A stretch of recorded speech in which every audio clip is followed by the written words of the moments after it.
자, 여러분들이 지금까지 인생 17년생, 18년생, 19년생 이렇게 동안 인생을 살아오면서 무언가로부터 완전히 삘이 꽂혀 본 적이 있나요? 삘 꽂힌다 그러죠. 완전히 삘. 뭐 여러분들 아마 있을 겁니다. 분명히 뭐 게임이 됐든 아니면 뭐 이성 친구가 됐든 또는 좋아하는 뭐 아이돌 그룹이 되었든지 간에 여러분들 같은 그 청소년 시절에는 뭐 하나 삘이 딱 꽂히잖아요. 그러면은 소위 이런 말 요즘 많이 쓰죠. 노받고 직진하게 됩니다. 예, 그렇잖아요. 저도 여러분들 나이 땐 그랬던 것 같아요. 내가 좋아하는 것 아니면 내가 정말 관심 있어 하는 게 딱 생기면 다른 게 눈에 안 보였던 것 같아요. 근데 전사님 지금도 그래요. 예. 근데 여러분 때는 조금 이렇게 감정 제어나 컨트롤을 하는 게 좀 그거보다는 이렇게 정말 보이는 거, 좋아하는 거, 관심을 두는 거에 이제 진짜 노받고 직진을 하는 그러한 세대가 아마 여러분 세대인 걸로 제가 알고 있어요.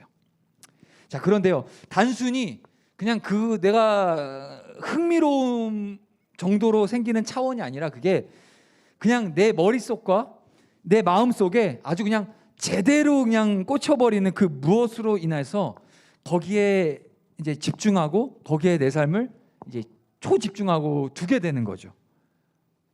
뭐 당연한 얘기가 되겠지만 지금 우리 고3 친구들 같은 경우는 당연히 이제 얼마 두 달밖에 남지 않은 이 수능에 꽂혀 있는 거죠. 그러니까 여러분들의 그 고3 우리 형 누나들의 삶은 이 그 수능의 중심으로 삶의 패턴이 이렇게 일어나가는 거예요. 그리고 마찬가지로 여러분들에게 주어진 그리고 선생님들에게도 마찬가지일 겁니다. 인생에 있어서 분명하게 꽂혀 있는 게 있을 거예요. 그게 뭐 먹고 사는 문제가 됐든 아니면 자녀 교육이 됐든 아니면 뭐 그 연애하는 그런 관계가 됐든지 간에 뭐 하나 꽂히면 거기에 삶이 그리고 내 마음이 중심이 집중되게 되는 건 우리 인간들이 갖고 있는 기본적인 본성인 것 같아요. 자, 이 얘기를 왜 드리냐 제 말씀을 계속 풀어나갈 건데 오늘 본문 뭐죠? 무슨 책이죠? 갈라디아서. 예, 갈라디아서. 예. 이 갈라디아서는 이 사도 바울이 기록했다고 얘기했습니다. 누구를 향해서? 바로 갈라디아 교회 그 성도들을 그들에게 어떠한 의도로 쓴 책이라고 지난 시간에 제가 분명히 말씀을 드렸어요. 기억하시나요? 자, 기억 한번 되짚어서 가봅시다. 이 갈라디아서는 이 사도 바울이 갈라디아 지역의 성도들에게 진짜 복음이 무엇인지에 대해서 가르쳐주기 위해 쓴 편지라고 했습니다. 진짜 복음. 지난 시간에 그 나눴던 설교의 제목이 뭐였죠? 기억나나요? 그렇죠. 역시 찐복음, 진짜 복음. 그 제목을 찐복음이라는 제목을 가지고 여러분과 나눴어요. 이유는 무엇이냐? 이 갈라디아서가 담고 있는 메시지가 사도 바울이 갈라디아 교인들에게 뭘 가르쳐주고 있냐? 진짜 복음이 무엇인지에 대해서 가르쳐주고 있는 메시지가 바로 이 오늘 우리가 다루고 있는 이 갈라디아서라는 거예요. 자, 오늘 본문이 갈라디아서 3장. 지난 시간에 1장을 했어요. 오늘 이 3장은 사도 바울이 그 갈라디아 성도들에게 찐 믿음이 무엇인지에 대해서 가르쳐주고 있는 내용을 담고 있다는 거예요. 지난 시간에는 복음에 대해서 진짜 복음이 무엇인지 그리고 이번 주에는 진짜 믿음이 무엇인지에 대해서 알려주고 있다는 거예요. 자, 사도 바울은 제대로 필 꽂힌 사람이었어요. 필이 제대로 그냥 꽂혀 있는 사람이었어요. 무엇으로부터 필이 꽂혔을까요? 사도 바울이 예수님께 필이 완전히 꽂혀버린 사람이 바로 이 사도 바울이었습니다. 무언가의 삘이 제대로 꽂히면 이 그 삘 꽂힌 그것에 집중하게 되는 것이 맞아요. 그죠? 그리고 무언가에 그 삘이 꽂히면 그 삘 꽂힌 그것만 찾게 되고요. 그 삘 꽂힌 그것을 갖고자 하는 일에 집중하게 되는 게 사람이에요. 그런데 사도 바울은 뭐에 꽂혔다고요? 예수님, 복음에 꽂혔어요. 그러다 보니까 사도 바울의 인생은 여러분들 쭉 계속 성경을 지금 우리가 통독해 나가고 있습니다. 얼마 전까지 계속 사도 바울이 쓴 그 서신을 계속 우리가 읽었어요. 여러분들 읽으셔야 됩니다. 예, 읽었을 줄 믿고 쭉 보면은 사도 바울은 다른 얘기를 안 해요. 결국에는 사도 바울이 계속해서 자신이 쓴 그 편지의 내용들 자세히 보면은 그냥 간단해요. 그 핵심이 예수님, 우리를 위해 오신 예수님이 바로 구세주고 그 소식이 바로 복음이다라고 끊임없이 얘기하고 있어요. 왜냐? 사도 바울은 그 예수님께 삘이 완전히 꽂혀 있는 사람이기 때문에 오직 예수님께만 집중하며 살았고, 오직 예수님만 찾고 살았고, 오직 예수님만 소유하길 원했어요. 그게 바로 사도 바울의 인생이었어요. 그리고 그 예수님을 위해 사도 바울이 예수님을 알게 된 그 순간부터 예수님께 집중하고 예수님만 찾고 예수님을 소유하는 일에 자신의 인생을 다 바친 삶을 살았습니다. 자, 평생에 죄만 짓고 살던 그 자신을 예수님께서 직접 찾아오셨죠. 그 구원자로 오신 예수님께 완전히 사도 바울은 매료가 되어버렸어요. 여러분들 매료되다라는 표현 알죠? 매료되다. 완전히 이제 잡혔다는 거예요. 그때부터 사도 바울은 예수님이 우리를 구원해 주시기 위해 이 땅에 오셨고 그를 믿는 모든 자는, 그를 믿는 모든 자, 저와 여러분들 포함 예수님을 믿는 모든 자는 구원을 받게 될 것이라는 그, 집중하세요, 기쁜 소식. 그 기쁜 소식, 즉 이 기쁜 소식을 한 단어로 추려서 얘기하면 뭐죠? 복음. 그 복음을 전하는 일에 인생의 삶을 다 바치고 삘 꽂힌 삶을 살아가게 됩니다. 저는 여러분들이 이런 삶을 살아가셨으면 좋겠어요.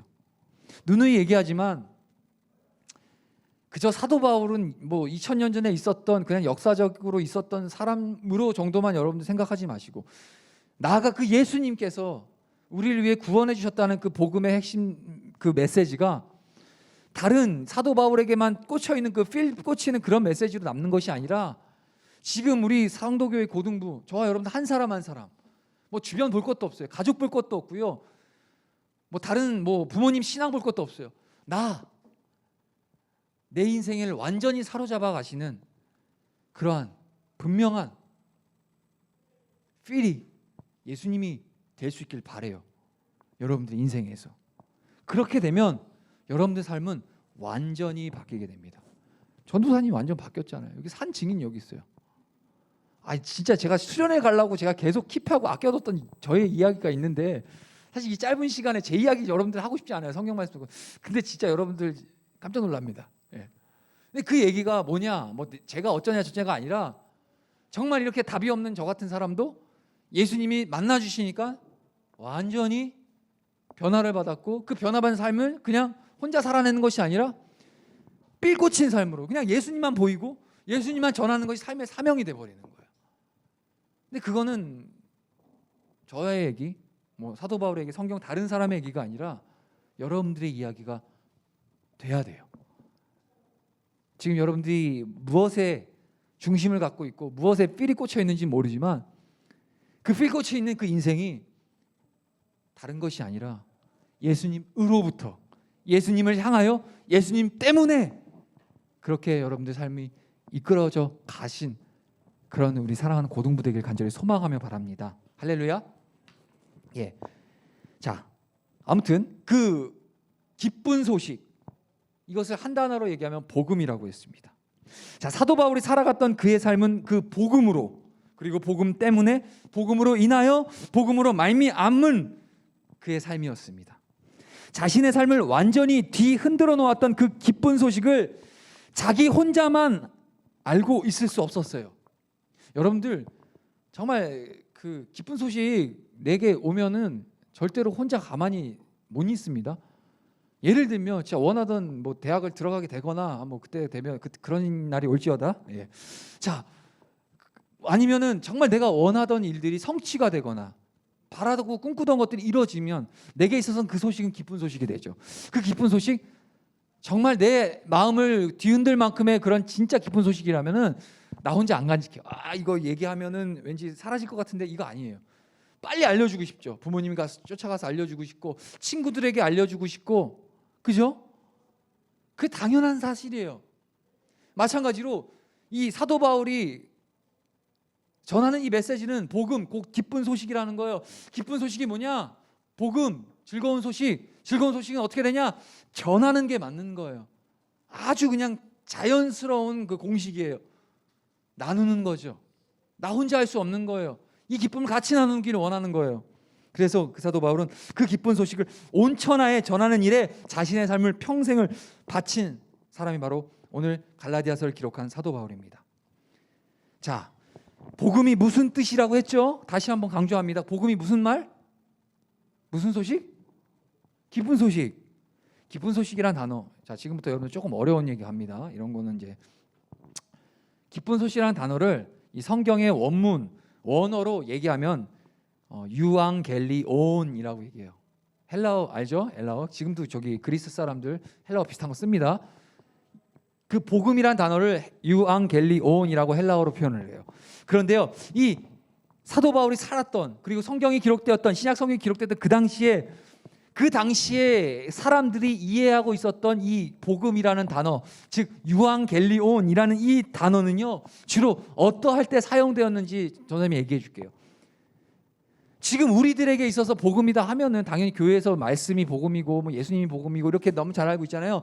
하지만 사도 바울이 있었던 이 당시, 그리고 신약 성경이 기록되었던 이 당시에 이 복음이란 유앙겔리온이라는 단어의 의미는 어떤 의미를 갖고 있었냐? 사람들에게 야 복음이야 라고 하면 사람들이 어떻게 인식했는지 아세요? 제가 알려드릴게요. 첫 번째, 두 가지가 있는데, 첫 번째는 주로 당시에 로마 황제의 대를 이을 자손이 왕궁 안에서 태어났을 때 그 소식을 대해서 뭐라고 표현했냐? 유앙겔리온이라고 얘기했어요.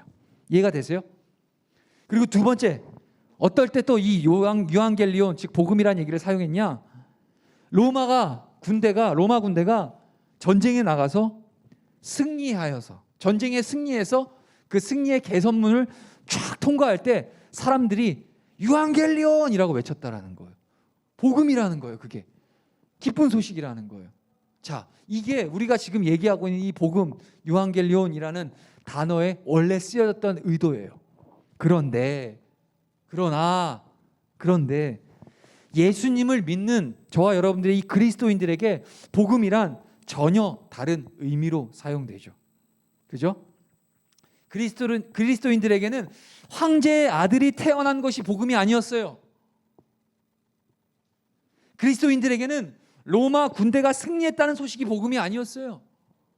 그리스도인들에게는 복음은 단 하나, 하나님의 아들이신 예수 그리스도가 이 땅에 오신 것이 그들에게 복음이었고, 예수님이 사망과 권세를 이기시고 부활하셔서 승리하셨다는 그 사실이 바로 그리스도인들에게는 복음, 즉 기쁜 소식이었다라는 거예요.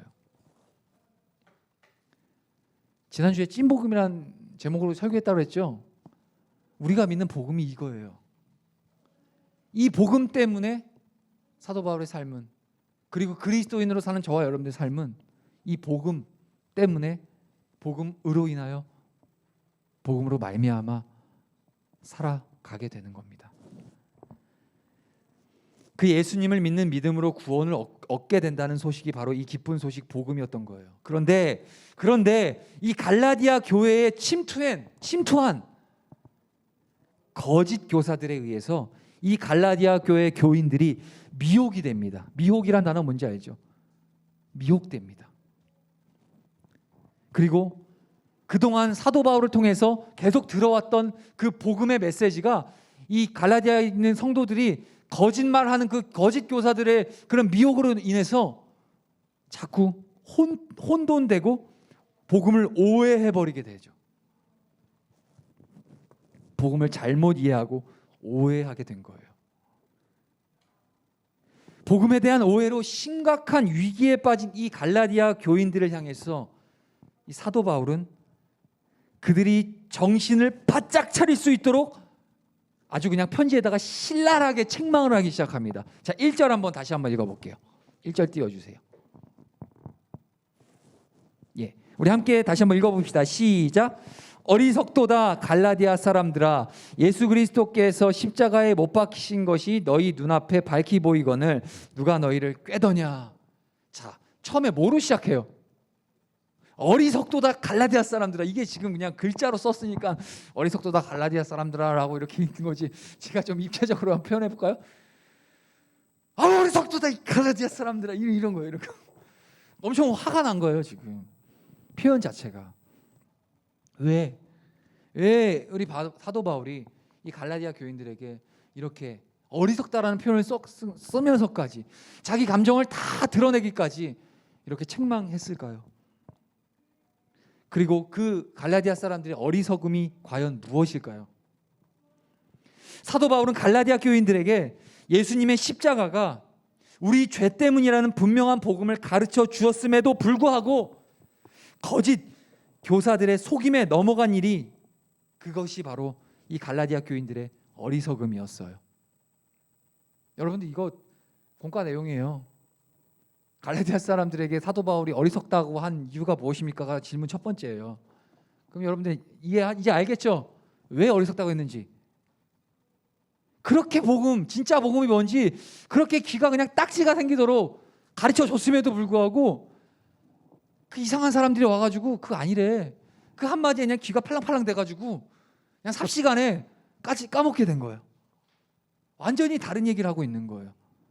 거기에 대해서 이 갈라디아 교회를 지도하고 가르치고 이끌어야 될 지도자로서 사도 바울은 아주 명확하고 강력하게 그 갈라디아 교인들에게 지금 책망하면서 훈계하고 있는 거예요.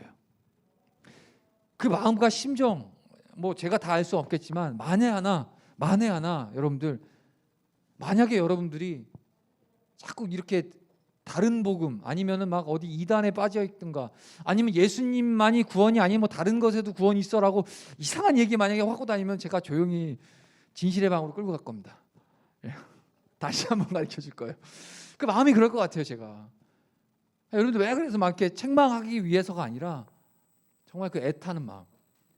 진짜 복음만이 저와 여러분들을 살릴 수 있는 유일한 건 바로 예수님인데 자꾸 다른 것에 기웃기웃거리면서 다른 걸 찾아 나서고 다른 것으로부터 내가 내 상황과 문제를 해결받기를 원하는 그런 모습을 향해서 우리 하나님은 오늘 말씀을 통해 우리에게 그런 것은 어리석은 거다라고 얘기하고 계시는 거예요. 그런데 이 바울은 갈라디아 교인들에게 예수님이 십자가에 못 박히신 것이 그 갈라디아 교인들 눈 앞에 밝히 보인다고 지금 말하고 있어요. 이 갈라디아 사람들아, 예수 그리스도께서 십자가에 못 박히신 것이 너희 눈앞에 지금 밝히 보이고 있는데 도대체 누가 너희를 꿰는 것, 쉽게 얘기하면 그 꿰매 왜 이렇게 넘어가냐, 니네들 지금 눈앞에 보이지 않냐 라고 하는 거예요. 이게 무슨 말인가요? 정말 진짜 그들 눈앞에서 예수님이 그 현장에서 십자가에 못 박히고 계시는 그 상황이 그들의 눈앞에서 지금 보여되고 연출되고 있기 때문에 이런 얘기를 하는 건가요? 아니죠. 이걸 기록한 건 예수님이 이미 십자가에 달려서 못이 박히신 그때 사건과는 수년이 지난 과거예요. 그러니까 현장에도 이 갈라디아 성도들 눈앞에 그런 상황이 벌어질 리가 없죠. 그런데 지금 표현을 이렇게 하잖아요. 십자가에 못 박히신 것이 너희 지금 눈앞에 지금 밝히 보이고 있지 않냐. 이게 어떤 의미일까요? 두 가지 의미가 있습니다. 이렇게 표현한 이유는, 첫째는 예수님을 십자가에 박은 것이 바로 지금 우리 갈라디아 교회 너희들 그리고 우리 죄 때문에 예수님이 십자가에 못 박히셨다는 것을 얘기하고 있는 겁니다. 이해가 되세요?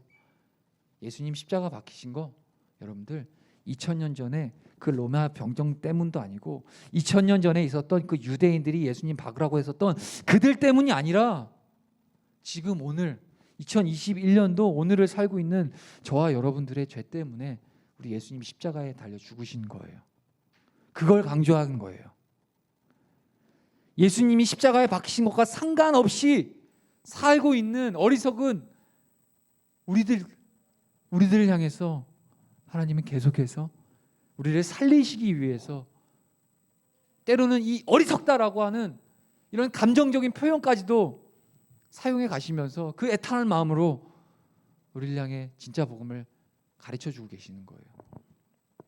그리고 두 번째 이렇게 표현한 이유가 있습니다. 두 번째는 예수님이 십자가에 못 박히심으로 실제적인 구원을 우리가 입게 되었다라는 것을 가르쳐 주고 있는 거예요.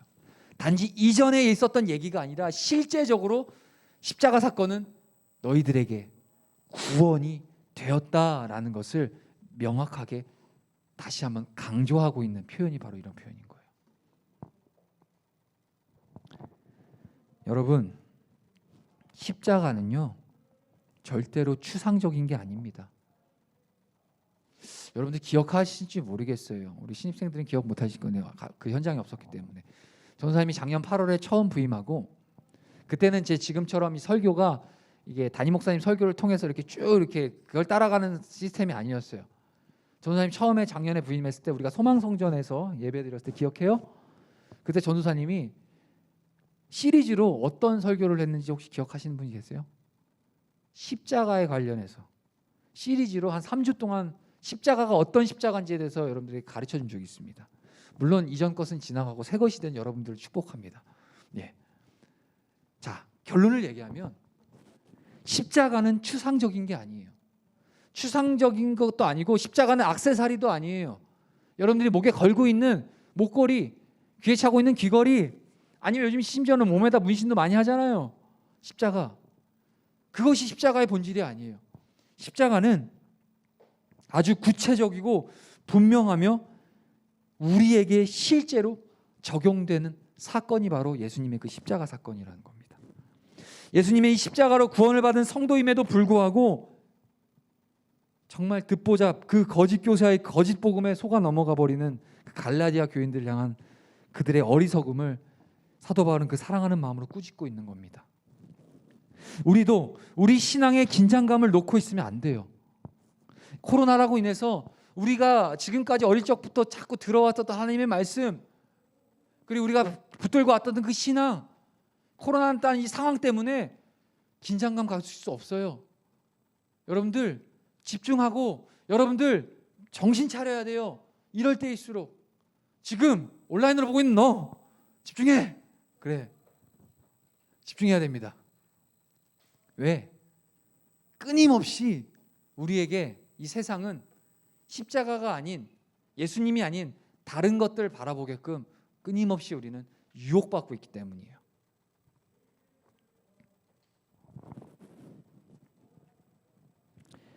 이 세상은 예수님을 오해하게 하고 복음의 순수한 진리를 세상의 헛된 가치들과 짬뽕시켜 버립니다. 이러한 세상의 유혹에 넘어가지 않기 위해서는 우리가 뭘 해야 되냐? 정확하게 들으세요. 날마다 하나님의 은혜를 구해야 합니다. 그리고 그 은혜 입은 삶을 살아내야 하는 거예요. 우리는 어저께 받은 은혜로 오늘을 살려고 하지 마세요. 어저께 우리가 기도원 가서 세게 은혜 받았다고 해서 그 세게 받았던 은혜를 가지고 오늘 버티려고 하지 마시라는 거예요. 오늘 우리에게 이 시간 우리 고등부 예배를 통해서 주시는 그 하나님의 은혜로 여러분들 오늘 살아야 됩니다. 주님의 은혜가 없으면 복음의 진리보다 세상의 헛된 소리가 우리 귀에 더 크게 들려지기 때문에, 그리고 더 매력적으로 들리게 되는 거예요. 이를 위해서 우리는 하나님의 말씀을 잘 들어야 합니다. 자, 우리 지금 졸린 친구들 조금만 정신 차립시다. 빨리 5분 안에 끝낼 거예요. 집중하세요. 여러분들, 저는 여러분들 복음 전하는데 어떤 마음을 전하는지 아세요? 여러분들이 인생 살아갈 때 복음을 들을 수 있는 마지막 순간이라는 마음으로 제가 전합니다. 이 순간이 아니면 여러분들이 다시는 복음을 들을 수 없는 상황도 올 수 있을, 얼마든지 가능성이 있어요. 그런 마음으로 전해요. 여러분들 들을 때 그렇게 들었으면 좋겠어요. 오늘 내게 주시는, 오늘 이 예배를 통해서 하나님이 주신 이 말씀이 내가 내 인생 가운데 들을 수 있는 마지막 기회다라고 생각하고 여러분들 예배에 집중한다면 아마 다른 태도가 나올 겁니다. 온라인 들어오고 있는 너도, 예. 생각보다 온라인을 많이 들어요, 애들이. 안녕 얘들아. 자, 무슨 얘기를 하다가 했지? 자, 이를 위해서 우리는 하나님의 말씀을 잘 들어야 된다는 거예요. 오늘 제목이 뭐예요? 잘 듣고 잘 믿자랍니다. 우리가 잘 들어야 되는 이유가 바로 여기 있는 거예요. 세상이 우리에게 도전하는 이 수많은 거짓된 메시지, 가짜 복음들이, 가짜 메시지들이 저와 여러분들을 예수님 모르게 만들고 예수님 거절하게 만드는 거예요. 그렇기 위해서 우리는 말씀을 잘 들어야 합니다. 말씀을 잘 들을 때 바로 믿음이 생기며 잘 듣는 잘 갖춘 그 믿음은 우리로 하여금 세상의 미혹에서 흔들리지 않게 해주기 때문입니다. 우리 로마서 10장 17절 한번 읽어봅시다. 시작. 그러므로 믿음은 들음에서 나며 들음은 그리스도의 말씀으로 말미암느니라. 정확하게 지금 성경이 기록하고 있죠. 믿음이 어디서부터 나온다 그러죠? 듣는 거에서부터 나온다는 거예요. 근데 뭘 듣는 거에서부터 믿음이 생겨요? 예수님의 말씀, 그리스도의 말씀, 복음을 들을 때 여러분들에게 믿음이 생긴다는 거예요. 그리고 그 믿음이 우리에게 이 세상의 삶의 미혹, 수많은 거짓 메시지에서 우리를 건져낼 수 있는 그런 은혜가 된다는 거예요. 시편 119편 11절도 한 번만 더 띄워주세요. 우리 함께 읽어보겠습니다. 시작. 내가 주께 범죄하지 아니하려 하여 주의 말씀을 내 마음에 두었나이다. 얘기하죠. 범죄하지 않기 위해서 내가 주의 말씀을 듣는다는 거예요. 세상의 거짓된 메시지를 듣지 않기 위해서 내가 주의 말씀을 듣는다는 거예요. 이 말씀이 나를 살게 하고 이 말씀이 나를 구원으로 인도해 가시니까. 이 말씀이 없이는 반대로 얘기하면 세상의 유혹과 결국엔 죄, 내가 주님 앞에 범죄하게 만든다는 거예요. 예수님이 믿어지고 우리가 성도로 살아갈 수 있는 것은 성령님이 우리와 함께하고 계시기 때문입니다. 여러분들 믿을 수 있는 것도 우리의 믿음의 의지가 아니에요. 성령께서 여러분들 마음 움직이시는 거예요.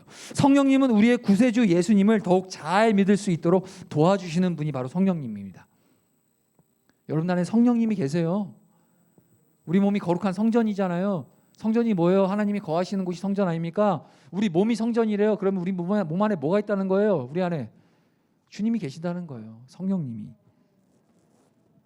성령님께서는 우리에게 하나님의 은혜를 갈망하게 해주십니다. 성령님은 우리가 바른 믿음과 신앙을 가질 수 있도록 가르쳐 주시고 인도해 주시는 것이 바로 성령님의 역할이에요. 행여라도 여러분들이 잘못된 복음을 알거나 예수님을 알지 못한다면 성령님이 여러분들 안에서 하나님을 알 수 있도록, 예수님을 바로 알 수 있도록 성령님의 역할이 그런 역할을 하시는 분이에요. 성경을 읽을 때 그냥 문자적으로 그냥 기계적으로 달달달달 외우는 정도가 아니라 한 구절의 말씀을 보더라도 이 말씀이 하나님의 말씀이구나라고 알게 되고 가르치고 깨달아질 수 있는 그 역할을 해주시는 분이 바로 성령님이 우리에게 가르쳐 주시는 거예요. 주의 말씀을 들을 때 성령님이 임하십니다.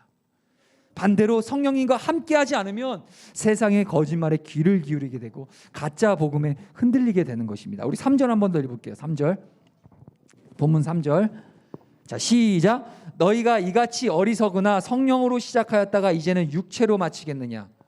갈라디아 교회 교인들도 성령을 받은 사람들이었어요. 그렇기 때문에 예수님을 구주로 영접할 수 있었던 것이죠. 그런데 그 거짓 교사들의 미혹을 받아서 예수님이 아닌 율법을 지키는 그 행위에 집중하게 된 거예요. 그 어떤 종교적 행위로는 구원을 얻을 수 없습니다. 교회에 다니는 열심을 다니는 이 행위가 우리를 구원으로 이끌어가는 게 아니에요. 우리가 교회에 나와서 열심히 주일을 성도를 하는 것도 구원을 받기 위한 어떤 궁극적인 목적이 교회에 다니는 것이 아니라 교회에 나와서 하나님 말씀이 선포되고 하나님을 예배할 때 하나님의 은혜를 우리에게 주시고 그 은혜에 붙들려서 하나님을 나의 구주라고 고백하고 그 믿음이 생기는 것, 그게 바로 구원이에요. 교회 아닌 다른 것 가서 여러분들 교회처럼 말씀 듣고 그렇게 살아가는 건 아니잖아요. 솔직히 그게 살기 어렵잖아요. 그러니까 일주일에 한 번이라도 나와서 같이 참 예배하고 하나님 말씀 앞에 사는 것, 이게 바로 우리에게 주신 은혜라는 사실입니다. 자, 말씀 정리할 겁니다. 사실 하반절에도 아브라함에 대한 얘기도 많고 한데 시간도 오래 지났고 오늘 주시는 그 핵심적인 메시지는 여러분 진짜 믿음은 어디로부터 오냐?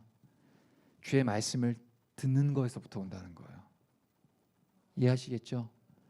그러니까 부디 여러분들에게 다시 한번 강조드리지만 앞으로 여러분들 이 고등부 졸업한다고 여러분들 삶에서 예배드리는 게 끝나는 건 아닙니다. 평생 영원토록 여러분들 죽는 날까지, 아니 정말 절망적인 얘기, 아니 기쁜 얘기죠. 우린 천국 가서도 예배만 드리게 돼 있어요.